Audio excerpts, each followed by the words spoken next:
सारे के सारे पावर सेक्टर से जुड़े हुए हैं और उसकी वजह यह है कि ये पूरा का जो साल बीता है 2023 का, इसमें अगर आप पावर के किसी भी शेयर को उठा के देख लीजिए, चाहे वो ट्रांसमिशन वाली कंपनी हो, डिस्ट्रीब्यूशन वाली हो, यूटिलिटीज वाली हो, फाइनेंसिंग वाली हो, सारे के सारे शेयर चले हैं। मतलब आप कोई उसमें स्टैंड आउट नहीं कि अच्छा ये सेगमेंट चला है, सारे के सारे चले हैं।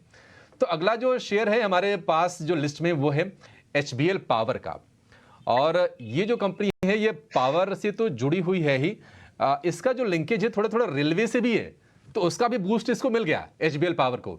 270% के एक कह सकते हैं कि जबरदस्त रिटर्न शेयर ने कमा के दिए हैं अपने निवेशकों को और अभी भी मोमेंटम इसमें बरकरार रहने की ही उम्मीद है। विनीत सर, आप ही राय दीजिए, HBL power, powerful returns across the power segments, HBL power में आपको कितनी स्ट्रेंथ दिख रही है और क्या चीज होगी जो इसको यहां से भी ड्राइव करेगी?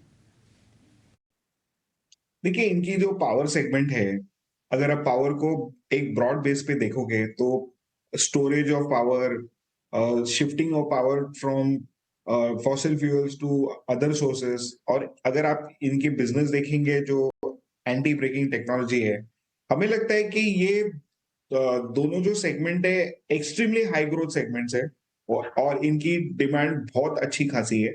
और ये जो रेलवे के साथ जुड़े हुए हैं, तो इनको प्रेफरेंस दिया जाएगा सारी ऑर्डर्स में। तो हमें लगता है कि जिस तरह से गवर्नमेंट का रोल आउट है, अभी उन्होंने अनाउंस किया कि 3000 ट्रेन और ऐड करनी है to clear the pending deficit जो कस्टमर को नहीं मिलते हैं ट्रैवल के टिकट्स। तो ये सारे चीजें देखेंगे और बैटरी स्टोरेज की अगर आप बात करेंगे तो हमें लगता है कि ये काफी अच्छी सेगमेंट्स में है और हम एक्सपेक्ट करते हैं कि यहाँ से आपको extremely high CAGR growth returns आ सकते हैं over the next 3 to 5 years। तो हमें लगता है कि ये स्टॉक में बने रहना बहुत अनिवार्य है। ठीक है, बने रहना सही रहेगा HBL पावर के शेयर में और 3 से 5 साल के लिहाज से से भी ये शेयर आपके लिए एक बेहतर सौदा साबित हो सकता है। अगला जो शेयर लिस्ट में है सुज़लॉन, किसी ने उम्मीद नहीं की थी कि 6-7 रुपए के भाव वाला ये शेयर हो गया था, पेनी स्टॉक्स में गिनती की जा रही थी, लेकिन कुछ कुछ सरकार की पॉलिसीज और कंपनी की अपनी अंदर की स्ट्रेंथ, ये दोनों जब क्लब हुई तो भाव हमने 44-45 रुपए के भी देख लिए 2023 में। अब चूंकि छोटे साइज का ये शेयर है, कई बार उसको प्रतिशत के लिहाज से देखना सही नहीं होता है, लेकिन निमेश जी क्या मान के चले कि सुज़लॉन के जो बुरे दिन थे अब वो कहीं दूर पीछे छूट गए हैं और अब एक नई जो रैली की शुरुआत है कम से कम 2024 में तो चलती रहेगी? देखिए, कंपनी ने डेट कम किया है वो डेफिनेटली अच्छी बात है, बट देखिए जिस तरह से स्टॉक के अंदर रैली आया है और आप फंडामेंटल देखिए, फंडामेंटल में इतने ज्यादा चेंजेस नहीं हुए। मुझे लग रहा है कि जो रिटेल पार्टिसिपेशन है, और नॉर्मली देखें तो रिटेल जो पार्टिसिपेशन रहता है उसके छोटे प्राइस के स्टॉक के प्रति जो आकर्षण रहता है वो ज्यादा रहता है। मुझे लग रहा है कि कहीं ना कहीं ये ओवर वैल्यू चल रहा है। अभी भी आप वैल्यूएशन देखें तो अराउंड 140 के पी पे स्टॉक ट्रेड कर रहा है, वो ज्यादा देर सस्टेन होगा मुझे नहीं लग रहा है।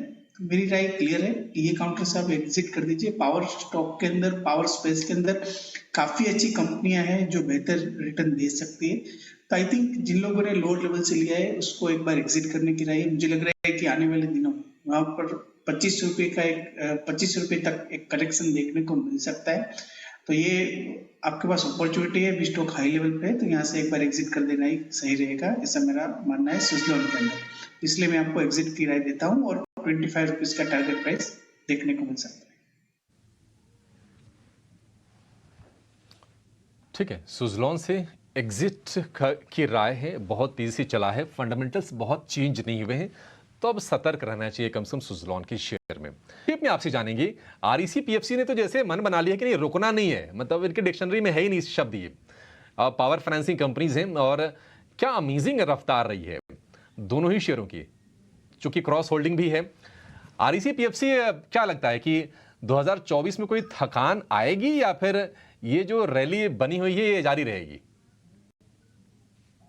देखिए मुझे नहीं लग रहा है कि ये जो रैली है वो सेम रैली आपको 2024 में देखने को मिलेगी। देखिए डेफिनेटली एक स्ट्रॉन्ग फंडामेंटल वाली कंपनी है, तो यहाँ से एक बेटर रिटर्न मिल सकते हैं, but this kind of return जो है वो 2024 में मिलेंगे ऐसी चांसेस मुझे काफी कम लग रहे हैं। मेरा मानना है कि आपको जब भी कोई स्टॉक 100% 200% या 250% चल जाता है, तो वहां पर एक बार प्रॉफिट बुक करना भी जो है वो बेटर स्ट्रेटेजी रहती है। मार्केट ऑलवेज आपको अपॉर्चुनिटी देती है, तो यहाँ से आप रह जाएंगे या आपको अपॉर्चुनिटी नहीं मिलेगी ये लेवल से, ऐसे चांसेस मुझे नहीं लग रहे हैं। तो मुझे लग रहा है कि दोनों काउंटर के अंदर जिसके पास लोअर लेवल से पड़े उसको एक बार जरूर उसे प्रॉफिट बुक करने का, ये ट्रेलिंग स्टॉप लॉस का सोचना चाहिए।